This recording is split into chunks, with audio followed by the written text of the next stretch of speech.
Ladies, I need a little girl talk right now because my ego is a little bruised. So, I'm a single mom and I'm Christian, okay? Faith is at the forefront of my life. But I have not dated for 6 or 7 years because I was healing and I was focusing on myself. So a little backstory as to why I took so long of a hiatus dating. It's because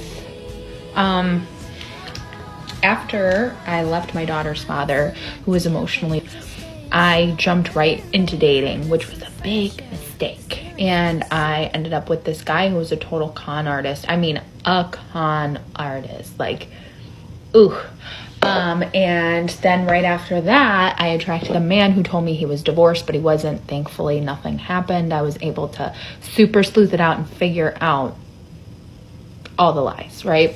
So after that, I was like, Alexis, I think you might need to heal a little bit because who you're attracting is who you are right now with the hurt that you're carrying. And we need to heal that so that we can attract what we want. So that I did. I took 6 or 7 years. I became Christian. I healed with the Lord, and it was amazing. And I love who I am. And now I notice that I attract men who are of high value and high caliber. But I just haven't found anybody that I've been attracted to. Because what I'm attracted to now is very, very different. However, here's where I need a little pep talk from the girlies of TikTok. One of the main things that I find myself up against is this society that we're in where men just treat single mothers like they're the plague, like they're lepers, and we're not gonna touch you. And it's like, what happened to men embracing single mothers and saying, wow, you're an amazing mom. I love that. I know that you're going to treat my children, and I understand wanting your own family and everything like that. But I feel like if God adopts us into his family, and listen, if Joseph wasn't too good to, wife up a single mother and raise that child as if he was his own, why do these men feel like, single mothers are the bottom of the barrel? I've heard that many, many times. And listen, in my heart of hearts, I know that the man that is for me, that God has for me, will embrace the fact that I have a daughter and that I'm a single mother, and they will love that about me, and it'll be wonderful. And that's the man that God has for me. But I can't help but feel kind of bruised in my ego when I know I am an amazing woman of God and I have so much to offer the right person, and I am fully in obedience and just patience for that person.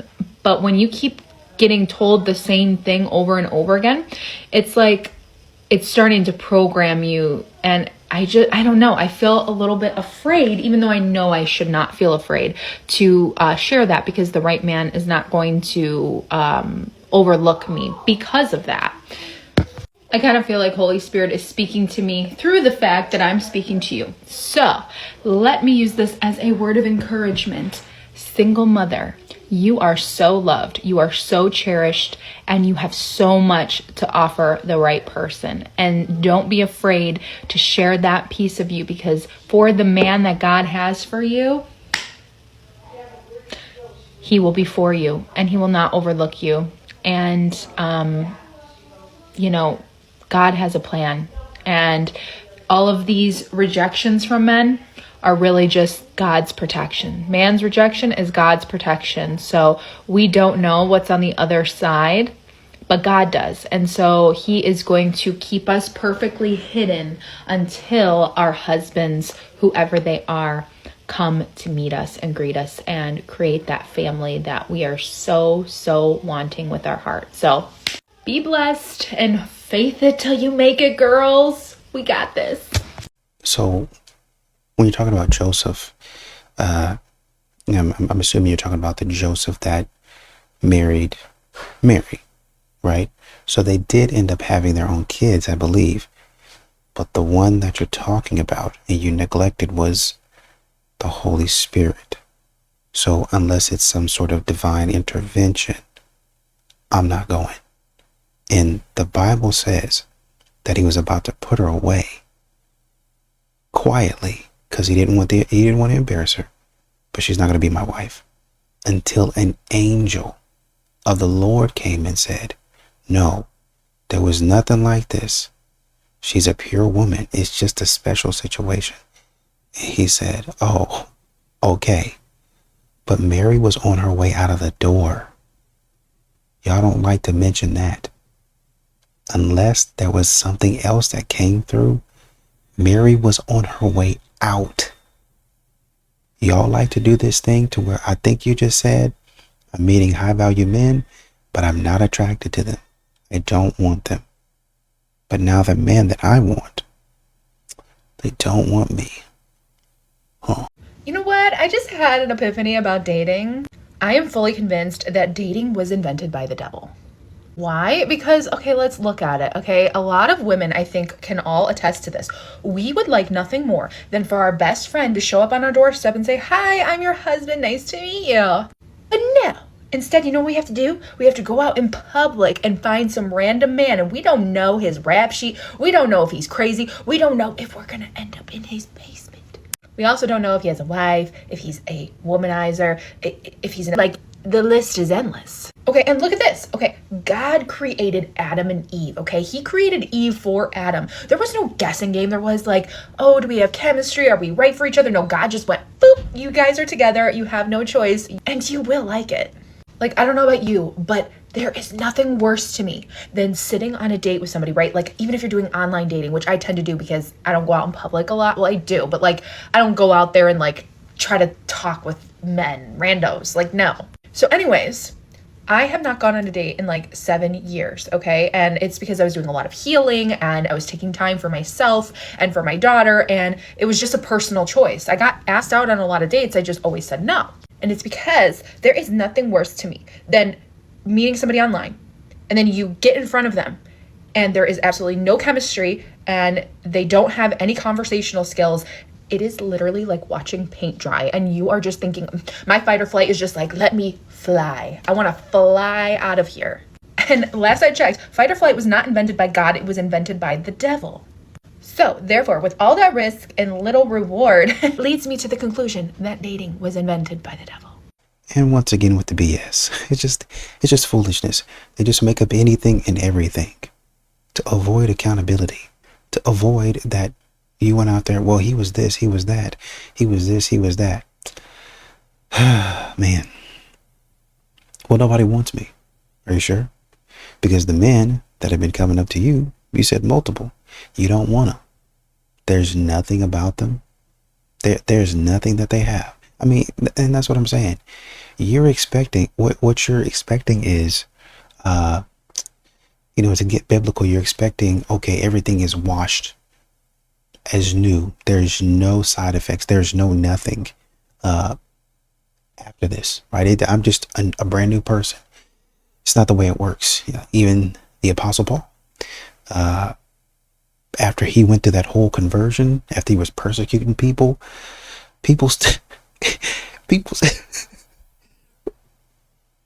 still remembered him. Now he was going out there, he was talking trash too. He was talking back to him, right? He was still talking. He was same old person. He just started going to church. His same person, but he just started going to church. And so, he still had an education and he was just, defending the faith, right? But they still knew who he was. Hey, I remember this person right here. Is this not the person who was doing X, Y, and Z back in the day? Yeah, that was me. Okay, then. That's what I'm talking about. And then you have, he had what he called a thorn in his side. So it's an issue for me. It's a problem that I'll always have. It's something that I'll always have to deal with. Not everything is great for me. Jacob had a limp. He had a limp, right? He did all that wrestling with the angel. He still had a limp. Had a limp after that in that encounter. Still blessed, but he still had that limp, right?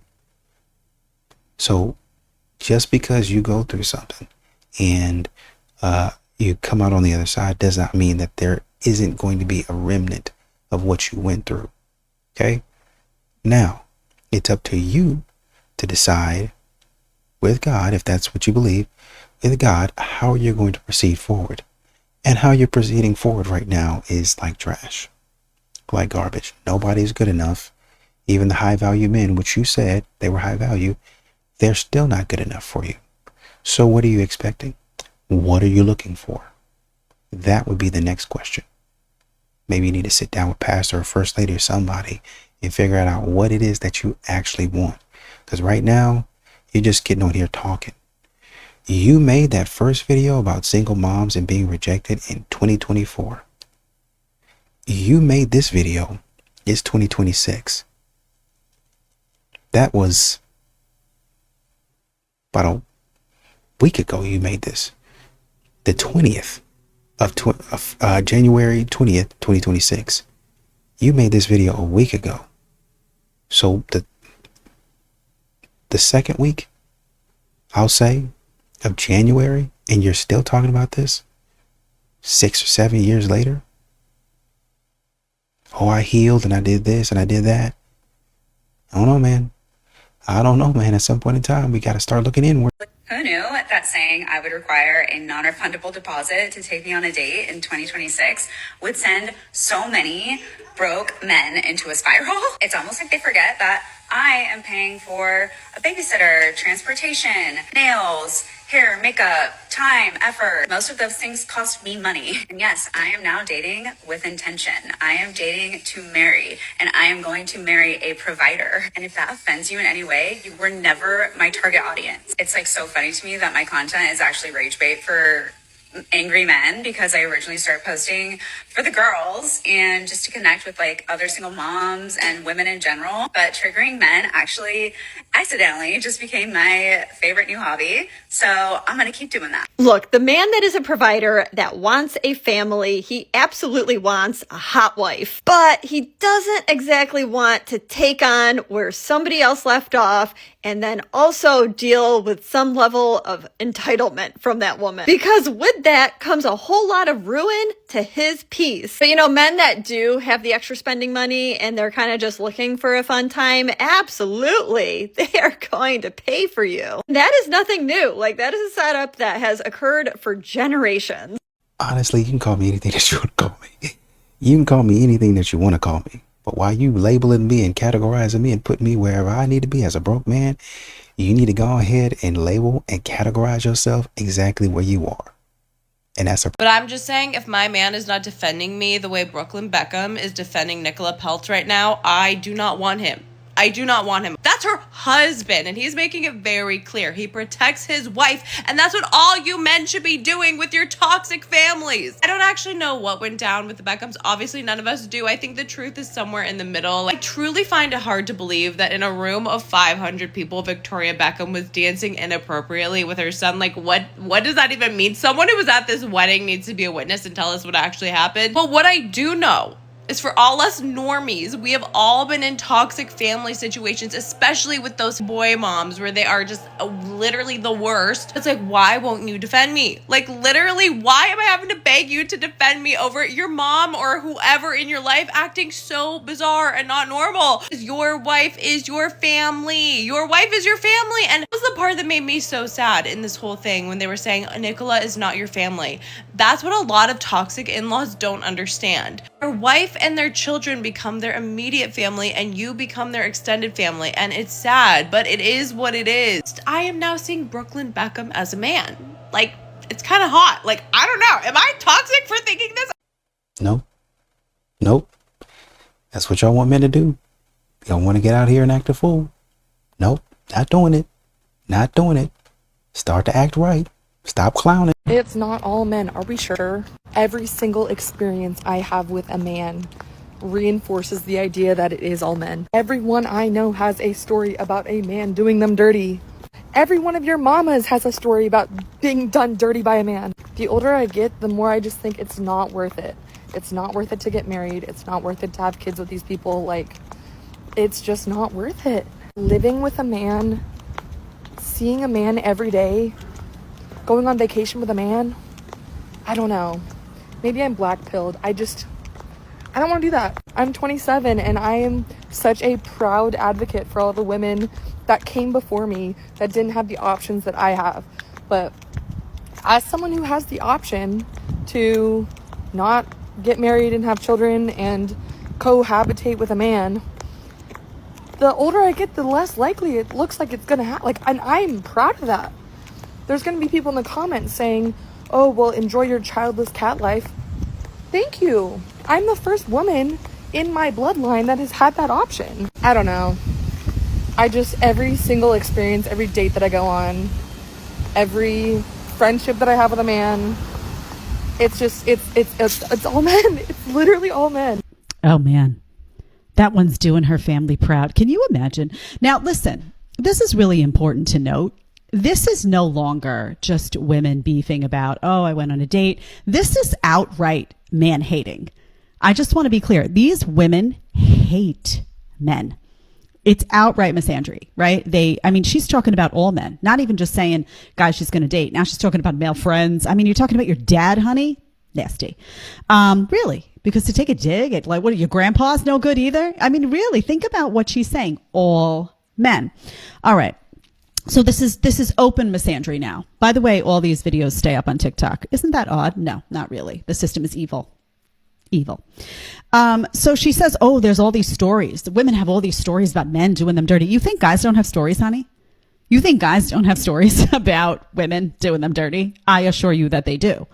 I assure you that everything you're saying, guys can come back and be like, yeah, a woman did me dirty last night. The difference is, and here is the difference, and brace yourselves because all the women now are going to be like, guys just don't gossip as much. They just don't.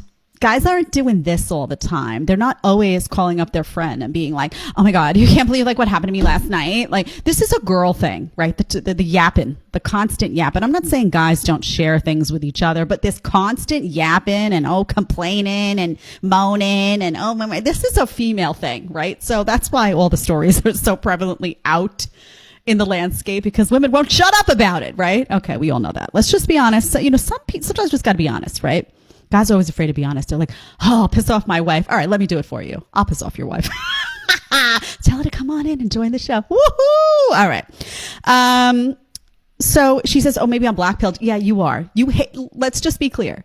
Let's not use terms, right? Red pill, black pill. Who the hell even knows what these terms? Who cares? You hate men. Let's just say it like it is. You hate men. Okay. Then she goes on and gives this little golden nugget of, like, she's talking like she's got all this wisdom. She's 27, right? She's like, oh, I'm going to just not get married. I don't care. I don't care about any of this. I'm just going to grow old alone. I am the first in my bloodline. Honey, you're talking like this because you're 27. You still look good, right? You feel good. You're confident. You're getting a boatload of attention, going to the club, prancing around and half naked, probably getting a boatload of attention. You got the DMs full of guys.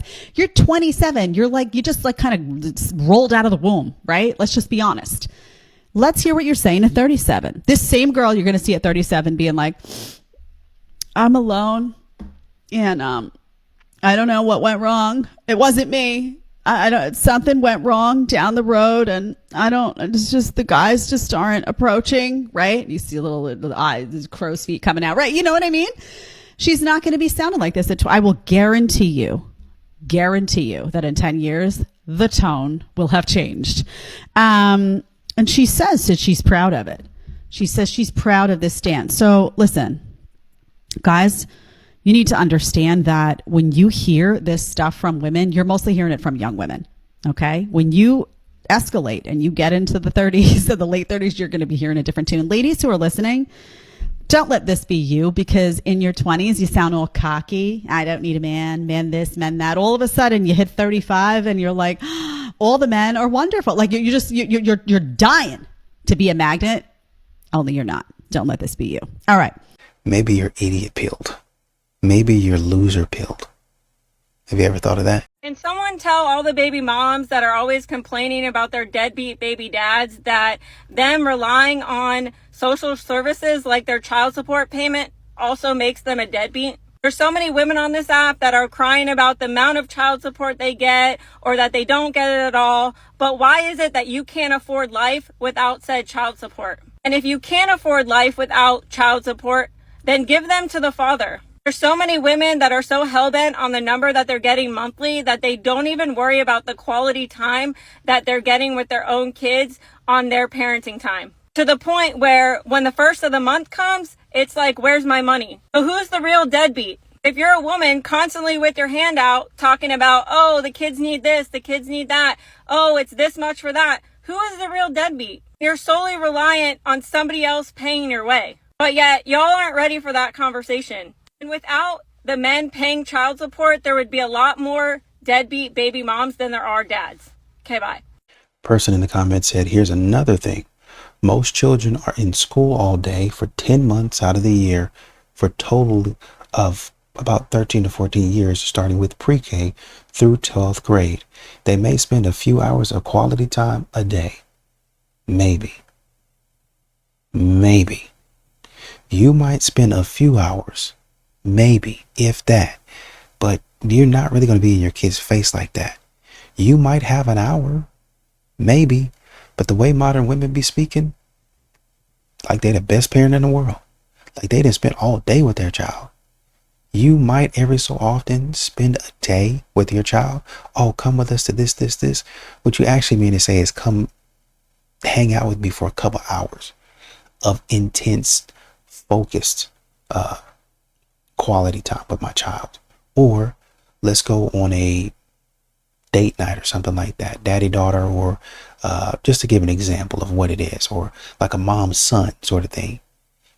But you're not spending the entire day with that person. Not a lot. I mean, I know there's sometimes that you actually are, and there's some people that actually are spending that time, right? But these modern women, they not spending that much time with their children. I'm ugly and I'm proud. Good! Say it louder. I'm ugly and I'm proud. If you're 5'2" and below talking about I only date men that are 6'3" and taller, you sound ridiculous. Talking about, oh, I want to look up to my man when I'm wearing heels. Babe, even if you're with a man that is 5'9" and your ass is 5'1", you are still looking up to him in heels. Respectfully, y'all be sounding crazy. Damn, a short queen took your man, huh? Or at least the man that you wanted. Because you sound insecure as... Okay? We talk about type versus preferences a lot, and y'all be acting like having preferences is a crime. Being shallow isn't cool. We can all agree on that, okay? But here's the logic that I want to break down about some of this stuff that she's saying. If a healthy man treats me well, shows up, likes me genuinely, right? And he just also happens to be tall, over 6 foot. I'm not about to say, no, don't date me. I'm short. You need to go to the tall girls because they need you more. That makes no sense. So when women like her get mad, or tall men or short women liking tall men, it doesn't sound like logic. It sounds like projection. Because how does my preference or me dating tall men as a short woman interfere with your dating life? My taste didn't block your blessings. You blocked your own blessings with your insecurity ass mindset. If a tall man chooses me, that's his choice as much as it's my choice if I choose him. Preferences are not a group project, y'all. All men not choosing you didn't come from short women liking them, okay? So instead of policing short women on what they like, how about you just go find the man who likes you, which seems to be a problem for you because you made this video. So you like what you like, I like what I like, because neither one of us needs permission, okay? And I'm reading the comments exactly what I feel, and I don't think that's what she's saying here. There's nothing insecure about what she said. Another woman said, as a tall woman, I think she was just talking about availability. We actually can't look up to about 90% of the men, right? So, you don't necessarily have to, you don't have to have that person, right? You don't need him. These modern women they're out here saying, well, I have to have this, like this, it's this or nothing. And then they're wondering why they can't find a man. They're wondering why there's nobody to date. well, you cut off your whole entire dating pool. So I don't know what you're expecting. I don't know what you're looking for. Everybody that would have dated you, that had an interest in you, I mean, you're 5'1". Do you really need anybody any taller than 5'6"? I mean, you can put 4 or 5 inch heels on, and you're okay. Y'all are the same height. Even a guy that's of average height, 5'9", you're 5'1". You can you can wear any heel that you want. You can wear platforms, and you'll still be okay. But y'all sit up here with the foolishness. Y'all sit up here on BS. You're on nonsense time. You sound silly, not you specifically, because some of her takes I actually agree with. But I don't think that's what this woman is saying. I think she's just saying, I mean, y'all say this stuff and you sound shallow. You sound like you're not even looking at that man for his character. You don't need it for that. If you actually think about what it is that you need, you can say, oh man, all that I needed, all that I was looking for, man, I could have found a man that was 5'8". Shoot, and that's below average. You can find, if the average height of a man is 5'9", you got plenty of good guys out here that you could date. But you throw them off and you only go for this one person, this one type of man, and you struggling to figure out why you can't find one. Someone tagged me in his post. She said, I want a man who outdoes my dad. My dad will do anything for me. What do you bring to the table? Is it impossible to just say, I want a good man. I want a man who'll do anything for me. What is the obsession with making them compete with someone who is biologically related to you? And here's the thing, beyond even the creepy undertones of whatever that means, the relationship you have with your father, even outside the fact that he's just literally your father, should be different from the relationship you have with a man that you just met. I think it's completely reasonable to want a partner who will do anything for you, but you have to build up to that point. I feel like a lot of people who make posts like this think about like a guy they're in a talking stage with, you know, a guy they've been dating for a couple weeks, couple months even. And it's like, no, this person is not going to do anything for the person that they just met the same way you likely won't do anything for them. It would be completely ridiculous on both of your parts. And I feel like that's another aspect in the way that like internet has negatively impacted dating, because it's like a lot of people see the finish line. Like they see like, oh my gosh, look at everything he does for her. Look at everything she does for him. But they don't really understand how things like that start. You know what I mean? And how it's not just something that you just jump to immediately. What are you guys for Halloween? Firefighter. Wait, why did you point like it was obvious? Because it's very obvious. No, it looks like you guys are just naked, basically. I'm not wearing my pants. Problem solved. See, that wasn't too hard. Guys don't like an immodest woman. The only kind of guys that do are the ones that are going to take advantage of you. Also, your father didn't raise you for 20 years just for you to go out on Halloween dressed like a... That's so tough. Okay, let me say this gently, but honestly. Your husband does not want to feel like he is asking for crumbs of affection in his own marriage. He does not want to initiate every single time. He doesn't want to feel rejected, annoying, or needy for wanting closeness with his own wife. And over time, when he keeps getting shut down, he just stops asking. Not because he stopped wanting you, but because it hurts too much. Physical connection is not just about intimacy. For a lot of men, it is how they feel loved, chosen, and still wanted. When you touch him first, reach for him, flirt with him, you are letting him know, I still want you, I desire you. You still matter to me. And no, this isn't about pressure. It is about being intentional. Your marriage shouldn't be the one place that your husband feels unwanted. So touch your husband before the resentment grows, before distance becomes normal, before silence replaces connection. Stop making the man you chose feel like he has to beg to be desired. It really seems like we have normalized women disrespecting their husbands on this app in like so many ways, but the most recent trend is where the women are going to some music concert and they're dressing up and preparing themselves and their body just in case they're going to hook up with the people on stage. You know, they're playing it off like, oh, it's a joke and it's funny, but it's actually disrespectful. You know, there's piss in the dating pool right now, and it has you thinking that there's no way you're ever going to find somebody because everybody is absolutely terrible. However, allow me to tell you a little bit about my day. I had to wake up early and go to a doctor's appointment this morning. You know who drove me? My man. On the way back, I didn't feel like cooking breakfast. So you know what he did? Ordered us food. I was so tired that I just wanted to sit on the couch all day. You know what he did? Rub my feet. Let me sleep for 3 hours in the middle of the day. And then when I got up and I had a bunch of anxiety because I was thinking, I didn't record my TikTok videos. I haven't done the things I was supposed to do. I was supposed to work out today, knowing full well that I am on my period and cramping and didn't feel like doing anything. And he sat there and soothed my anxiety every 3 hours all day long. So this is just your reminder that, you know, you don't have to be in a relationship in order to be happy. Nobody does. But let's stop acting like being with a partner is absolutely useless. It's not useless. There are people out there that really will make your life better mentally, emotionally, physically, financially, all of those things. And we really appreciate those people. So just a little hope in the midst of all the terror. And once again, thank you, Janice. Men do this on a regular basis.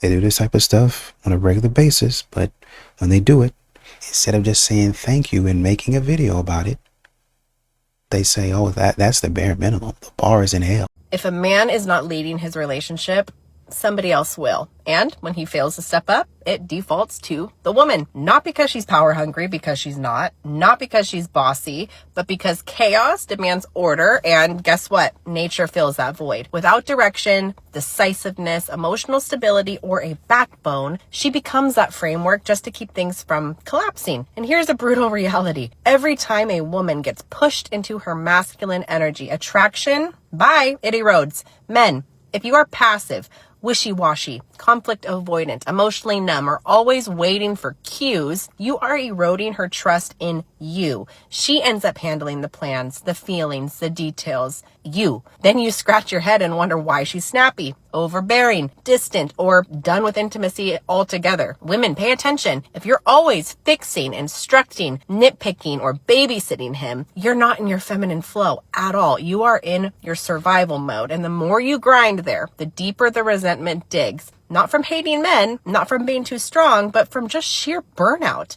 This isn't about control or power plays. It's about polarity, that magnetic pole that keeps things alive. A solid man leads himself first, owns his decides without questioning himself, builds trust through reliability, honesty, and showing up fully. That lets the woman unwind, surrender, open up, respond instead of overcompensate. If he won't lead, she will. And if she leads forever, she's going to walk away. Not out of spite, but because nobody signs up to parent their partner. Men, if this stings your pride, perfect, good. That is your weakness getting exposed. And women, if this boils your blood, perfect. That is your signal that you have been hauling the load solo for far too damn long. This is your alarm. Embrace the shift or watch it all collapse. Polarity does not bend. It breaks things that are ignored. And I'm glad you said that last part. Nobody signs up to parent their partner. And what's happening in a lot of these relationships with modern women, that's exactly what it is. Oh, he stopped leading.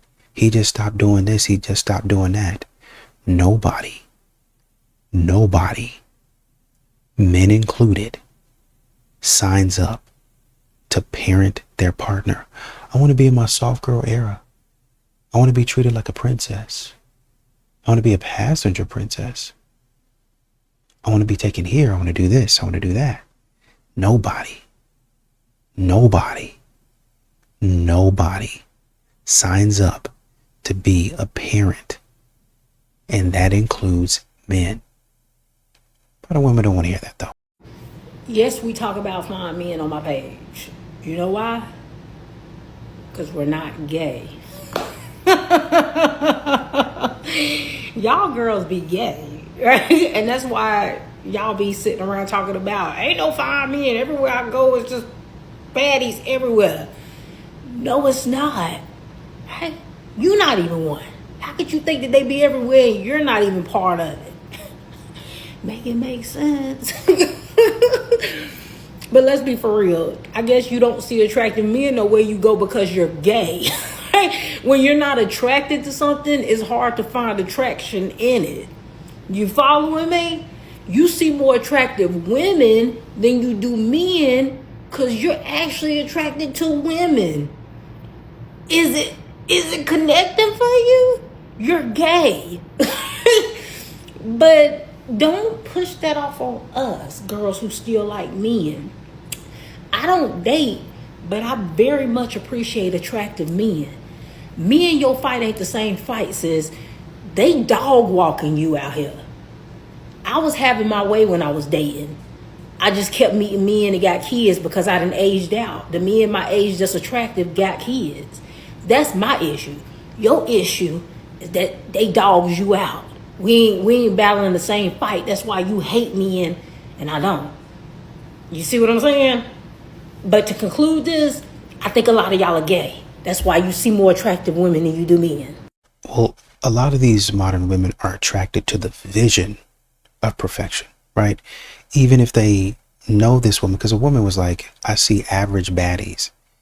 Average baddies. They're attracted to the effort that girl put in. Like they might say, oh shoot, that looks nice. Where'd she get it from? I got it from Shein. Oh shoot, man, I mean, she doesn't look cute in the face, all that cute in the face, but she can dress. Or where'd you get that? I got that from Ross. I got that from TJ Maxx. Or I bought this from Michael's or this from Hobby Lobby, and then I put this and this and this together with my Shein outfit. Oh shoot, okay, girl. So it's the effort. A baddie would do that. Right? They use that terminology. Or somebody who has a full beat, as they call it. I put this on my face, and you know, well, she don't look all that great, but well, okay, girl, I see you. I see your effort. I see the vision. I'm looking at, because I've seen the video, a lot of modern women follow the same trends. I saw the same trend. I know where your inspiration's coming from. I know the magazine, the exact page, or the episode, the exact minute, second, millisecond that you're talking about, that you're discussing. I know what you're going for. I know the spirit of it. I know everything behind it. And I see you. Go ahead and get it. Maybe we can appreciate that, but she's not a baddie. She's not cute. And a lot of modern women are afraid to admit, maybe I'm not as cute as I say that I am. We'd rather just believe that all men are ugly and there are only a handful of select few men. But as far as women, probably about 90 to 95% of us look good. Emotionally intelligent people don't fall in love easily. They fall deeply, and often with the wrong people. Here's what nobody tells you. Your emotional intelligence doesn't protect you if your nervous system is dysregulated. It actually makes you more vulnerable because you don't bond through logic. You bond through felt intensity. If someone is inconsistent, emotionally unavailable, hot and cold, your nervous system isn't saying red flag. It says, this feels familiar.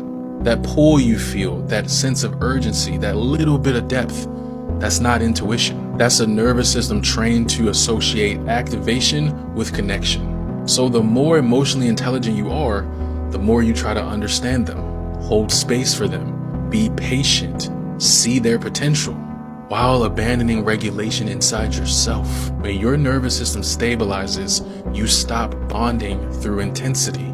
You start bonding through presence.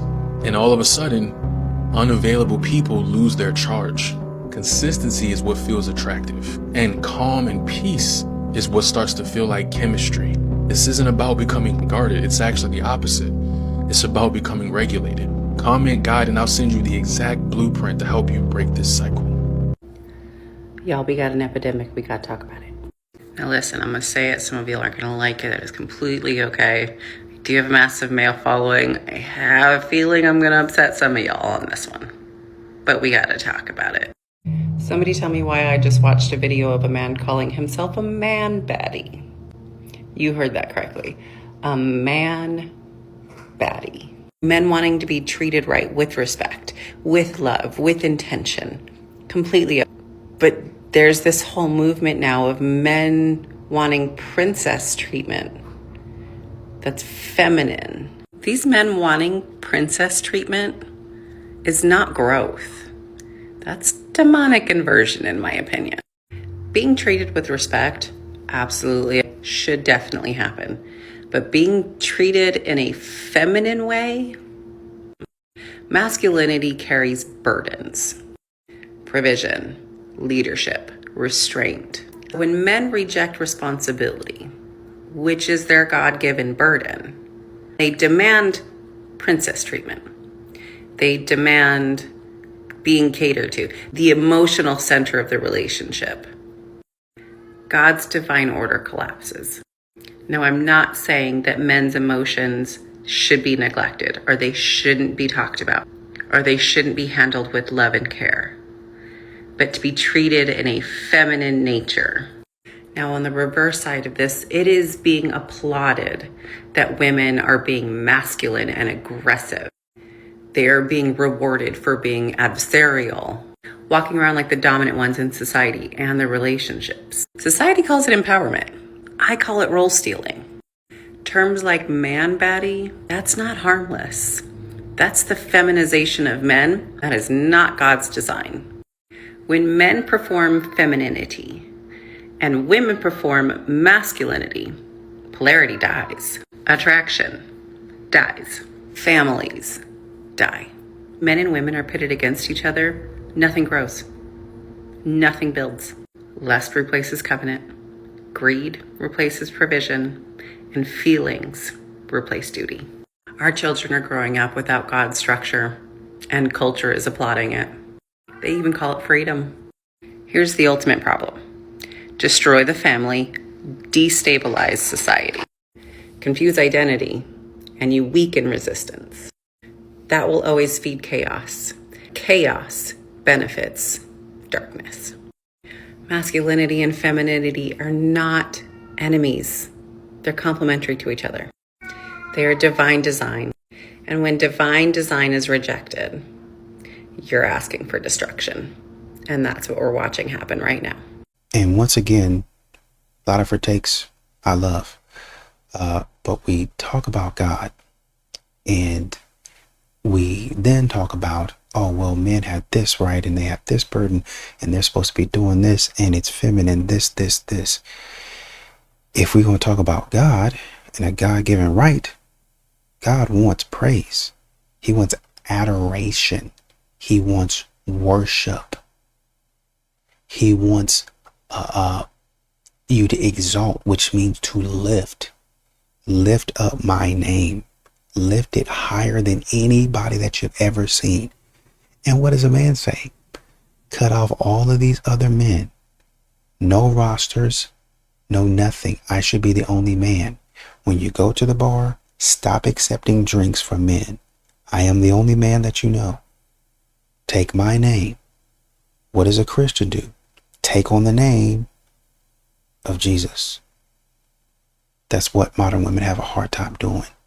Taking on the name of the man that they signed up to follow. They want to take the benefits of it. Oh God, I need a blessing. Oh God, I need this. Oh God, I need that. God has blessed me with a house. He's blessed me with a car. He's blessed me with this. He's blessed me with that. Okay, now it's time for you to turn around and thank me for that. And if you read the Bible, it's not talking about a thank you. Oh, thanks, I appreciate that. It's talking about a deep reverence. In some instances, falling on your knees sort of thankfulness. The Bible discusses in one of the passages, I can't remember, where the woman was so thankful. She was so thankful to Jesus and all that he had done. She came in there with a box of expensive perfumes and oils and washed that man's feet with his hair, while the disciples looked on and said, man, we could have sold that stuff for money. But I ain't worried about no money. I'm worried about giving him. Y'all would have called that princess treatment. Y'all would have called that, oh man, that's feminine. Why is he allowing her to do that? Ugh. With her hair? Somebody get a cloth or a towel. That's what y'all would have said. But she said, I will use my hair to dry his feet. First of all, I'm going to come in here with some expensive. And I'm going to wash his dirty feet. Because they walking around, dust flying up. I'm going to wash his dirty feet with this expensive oil and dry it with my hair. Is that princess treatment to you too? Oh, okay. Let's read the definition of it.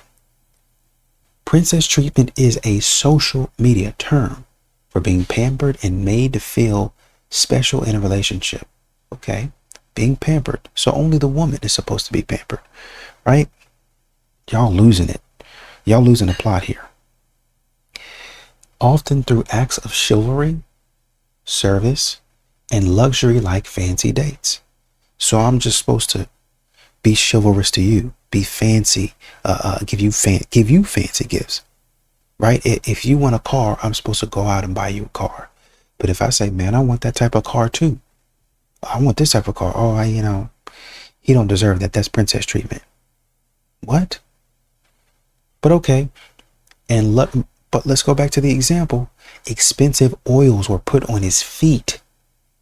But don't worry about it. And luxury like fancy dates, gifts, or having a partner go above and beyond, contrasting with the bare minimum. Once again, dried his feet with her hair. Expensive oil. Expensive oils used on his feet. People giving this man respect. But of course, princess treatment is only for the women. Y'all made up something and labeled it that. And y'all are not giving the same treatment to a man. And when a man, even though I don't agree with the term man baddie, that's weird. The concept, I think, is pretty much the same as drizzle drizzle. Oh, that stupid drizzle drizzle. Even if we take both of the concepts out of it, let's talk about how men are being treated. That's the point. How am I being treated in these relationships? Why are you not catering to me the same way I'm catering to you? Come on now. Y'all don't want to hear that.